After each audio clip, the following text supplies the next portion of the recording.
Namaste. So the question is that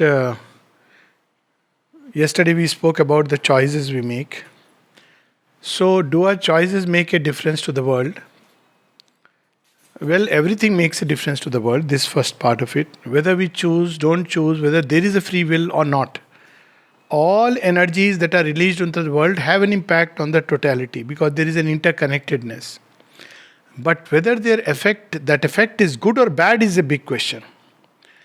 From the human judgment point of view, we look at it, we put things into two slots. One is good, one is bad, pleasant and painful. And, that standpoint is very evidently a standpoint based on how I value things. So, things which are, help me in my fulfillment of my wishes, I naturally regard them as good. I call them grace. Things which thwart my plans, my ambitions, I regard them as bad. So, this is the ordinary way of looking at life. When people act according to my own standards of what is right, I call them good people. When they do not act according to my own standards of what is right, I call them bad people. This is how human nature works, operates. But it doesn't need much philosophical reflection to understand that this is evidently an erroneous standpoint. At best, it can be a personal standpoint, and that too at a stage of evolution. Because if we admit that we grow, then we evidently have to understand that as a child we make certain kind of choices which are okay for a child, but when we grow into adolescence, we make other kinds of choices. When we grow into adults, we make another kind of choices. So it's important to understand that life is an evolutionary journey and our choices also change and evolve. They should. I mean, if somebody says ki, okay, I made a choice like Bhishma when I was in the rush of adolescence, and I'll make the same choice right up to my deathbed, then that shows that one has not really evolved beyond a point. So they will have impact upon the world. But if the world were a purely mechanical system, nature unfolding itself with the divine as nothing except a witness, then we can categorize them into good or bad depending on the standpoint. But Sri Aurobindo says, and which is there in the Upanishads also, there is a wisdom inbuilt within creation. So what does that wisdom do? It changes what we call as bad for an eternal good. It changes what we call as good for a better good, higher good. This is precisely what the divine is engaged in doing all the time. So, regardless of, because very often when we take a decision, we start thinking what will be its impact upon the other person, its impact upon the third person. It's very erroneous judgment. We have to take a decision based on our highest. That is the only thing given to us. And that highest is the relative highest. Today I may take decision based on reason because reason is my highest. Tomorrow, when the psychic being is active, I'll shift my standpoint to a psychic, inspiration. When there is an opening to higher planes, it will shift again. When there is a complete reception of the divine will, then only that will matter. So that is how we have to understand, has to be based on our highest. As to the impact, I'll tell you a short little story. Champak Lalji, he was Brahmin by birth, so he used to wear a janev. And obviously, at one point of time, all these things had their meaning. It's like the Suhag Ka Chin. So Suhag Ka Chin had a meaning when you had invaders all around and, you had to say, this is a married girl. So, it was a safety, that kind of thing. But obviously, it has no meaning in today's context. So all these things have gone. So in a similar vein, Praniji was wearing this. So mother asked him that, you believe in it? He said, no. See how she starts. You believe in it? No. If you believed in it, then it's a different story. You believe in it? No. So why are you wearing it? Mother, my parents may feel bad if I remove it. So she said, what if they evolve? So that was the time he removed it. And we have the other example of Amrita, who used to sport a choti. But Sri Aurobindo, the perfect gentleman, was a little more drastic with his case. That he doesn't do with everybody.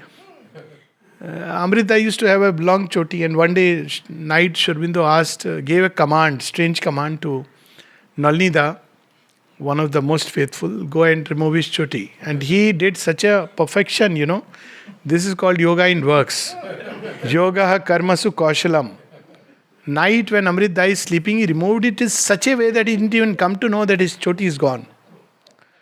So morning he woke up, and then the moment he saw his face in the mirror, he said, "Oh my God, I'll be disowned by my family."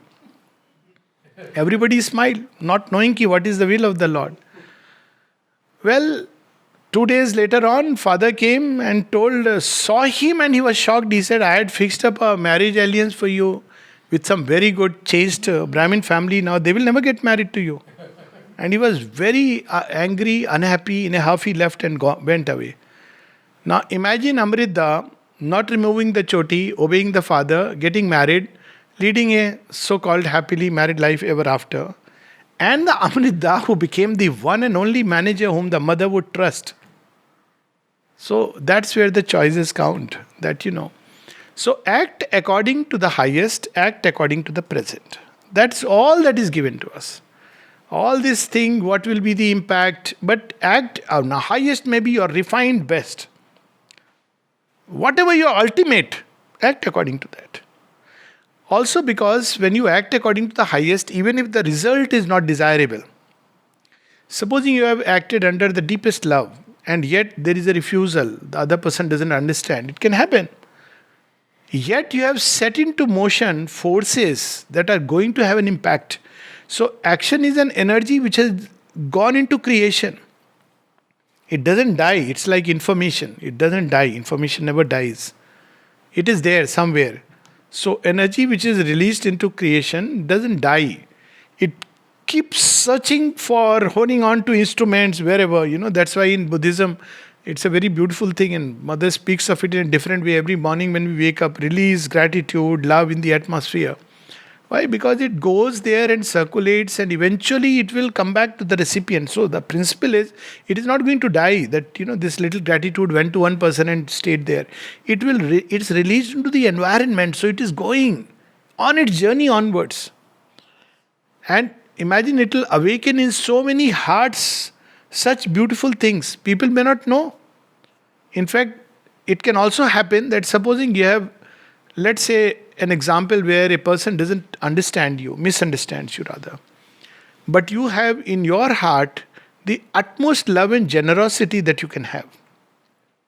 And you take care never to speak to the person anything which can be hurtful. Sometimes in anger we say, no, that you don't value my love or whatever. You don't do that. You just keep sending this energy of love. And sometimes it can happen because human nature is not made of one piece. That the outer nature may still curse you, but the inner being is feeling a joy and progressing. Because we are not one piece. And the inner being may or may not know where is this beautiful energy coming to me from. The outer being may say you are responsible for all my ills. But the inner being is still progressing because you have released a beautiful energy in the person's atmosphere. So this is how we have to act. As somebody has said, act in the living present. Okay? Trust in grace above and God within. These are the only things that are required. As to whether there is a free will or not, that's a big question. Very briefly, this universe is a play of many, many forces. And the only thing that we have at any given point of time is to make a choice between this. You don't have options. So it's like a TV channel. You switch on a channel, bus, that's the only element of choice. After that, the program which will display, you have no control over it. You can't say, I will put, sports, but I want to watch a song. It won't happen. So, nature at any point of time presents to us a variety of forces. And when we are not conscious, largely unconscious, then the choices we seem to know are very few. Because, there are people in such a state of unconsciousness that their only response is anger. It's like a reptile.